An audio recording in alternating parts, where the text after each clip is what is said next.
As you're exploring the Commonwealth Wasteland, you may get the feeling that you're being watched, but you're completely alone.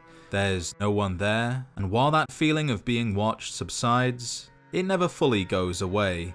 And that's how many people in the Commonwealth feel, that there's always someone watching. The Institute, the Commonwealth Boogey Man, appears to be the go-to culprit, and they do have eyes and ears all over the place through synthetic humans, Institute spies, almost indistinguishable from the person they pretend to be. And if not for the synth chip on their person, you might never have known the face in front of you was false. But the Institute's ability to watch others goes far beyond synthetic humans. While searching for your missing son, you'll meet the Railroad, the Institute's natural enemy, and one of their agents, Deacon, can decide to join you on your travels, and if he does, every now and then he can mention something strange. So the Institute wasn't content with just creating synth people. Oh no, they have synth birds too. You see those little raven bastards? They could be watchers, reporting everything back to the mothership. So, smile for the pretty birdies. If you've got the Institute on your ass, a nice cave can be your friend. Every base we've had has been deep underground. Pam says it's safer that way. Deep underground, far away from the watchers, watching eyes. Little ravens, pretty birdies, synth birds, watchers. Thanks to Pam, the predictive analytical machine, Deacon knows about the Watchers, Institute ravens that watch the surface, and only by hiding underground can you escape their watching eyes. Fallout 4 doesn't have any ravens, but it does have crows, which are very similar birds to the untrained eye. But Deacon is just one person, and he lies all the time, as that's a part of his job. He lies about being a synth, and he could very well be lying about this too. Unfortunately, if we talk to Pam, she doesn't mention any watchers or even birds, so we can't support his claim, but there is someone who can. While helping the Minutemen rebuild their strength, you will eventually help them defend the castle, and Ronnie Shaw, the quartermaster, will have this to say. We've seen a lot of those Institute crow things sniffing around. Looks like they're getting ready to try to take us out. Institute crow things, a very similar thing to what Deacon has said, but this only makes things even more strange. We have two people from two different factions, and as far as I know, they have no connection to each other. Yet both mention the Institute and birds. Sadly, Deacon and Ronnie are the only two people that I could find that mention both the Institute and crows. But there is a piece of cut content, a terminal entry, which I understand isn't canon, but it is interesting, and it's titled The Watcher Initiative Testing Log.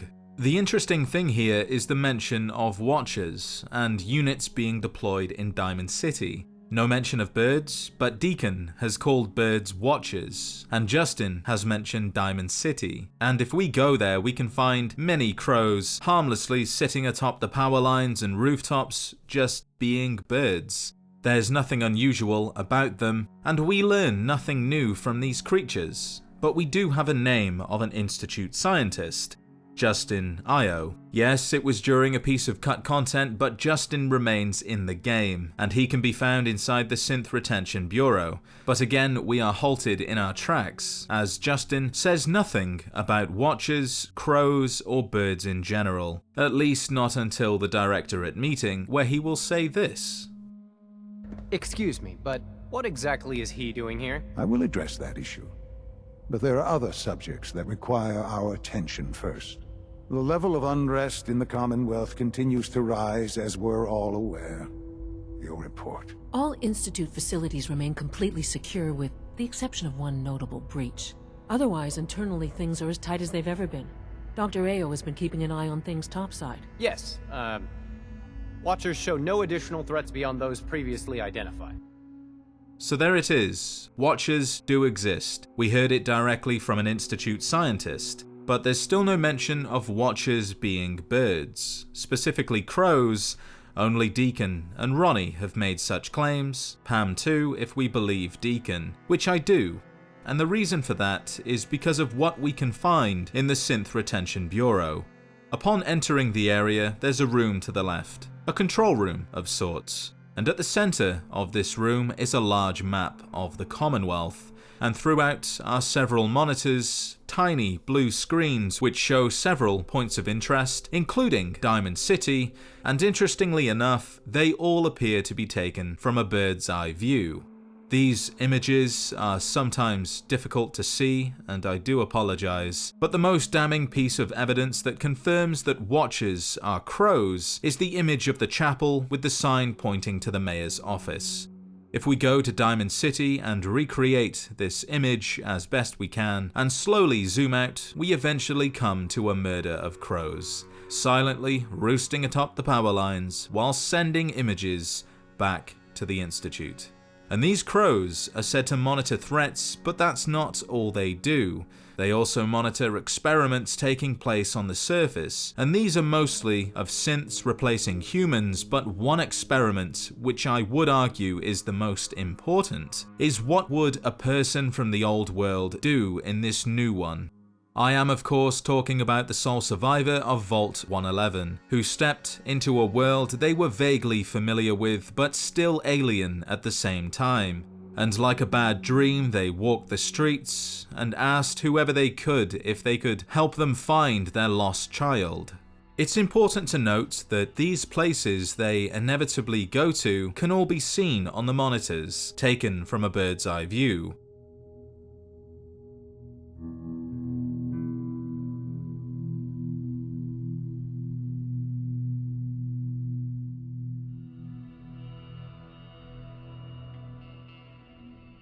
But who's to say that crows are the only type of watcher? Other synthetic animals do exist, such as gorillas. I'm not saying those are going to be released into the wasteland to spy on settlements, but perhaps other birds have. Browsing the art of Fallout 4, the official artbook, we can find a picture of a watcher crow, which we already know exist, but there's also a picture of a watcher sparrow, which we don't see in game, but it does show that the developers had an interest in creating different types of watchers. And if watcher sparrows could exist, then why not watcher gulls, watcher storks, and even watcher bats, which could be used to monitor the underground, somewhere Deacon stated was the only place safe from the watcher's watching eyes.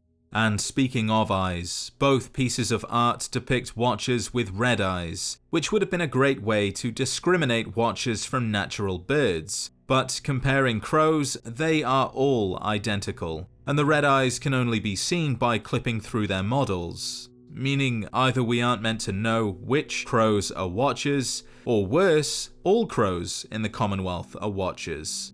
And this got me thinking, the Institute no doubt chose birds because they can reach high places with very little effort, and people aren't going to be surprised when a bird lands on a nearby tree, or roof, or even outside their window. It's just something birds do, and this allows the Institute to get surprisingly close to people without issue. But I'd argue there's a better choice when it comes to watchers, and that would be cats, a creature once thought extinct. Cats are quiet, good on their feet, can reach high places, they can disappear for hours on end, which is normal for a cat, and that's the perfect opportunity for the Institute to run maintenance or swap out the watcher cat entirely. And at the end of the day, cats are allowed inside homes. They're given their own bed or sleep at the foot of their owners. Monitoring sleep talk, if any, might prove to be useful, but if not, they still have interiors to explore. Having a watcher that could go beyond the window would no doubt provide new information, especially if that interior were to belong to a rival faction. Cats have many uses that people in the wasteland would greatly appreciate, especially those living below ground, in a crypt for example, where rodents are abundant and a cat could quell the infestation or remove it altogether, which is reason enough to have one around, but killing birds could be another reason to have one. If the Institute were to set up an event where a railroad agent found a cat with a dead watcher crow, you best believe that cat is joining the team. For now, all we know is that Watcher crows exist and monitor the surface, which isn't common knowledge. However, most people do know, or at least suspect, the Institute to be replacing humans with synths, and that has led to a lot of fearful people. But once they know that animals, birds, and maybe even their pets too can also be replaced, paranoia is going to run rampant, and trust, which is already a fragile thing, will be a thing of the past. Be sure to show your support by liking the video and subscribing if you haven't already for more Fallout content. If there's anything you would like to see in a later video, leave a comment and I'll see what I can do. With that said, thank you, as always, for watching, and I'll see you in the next adventure.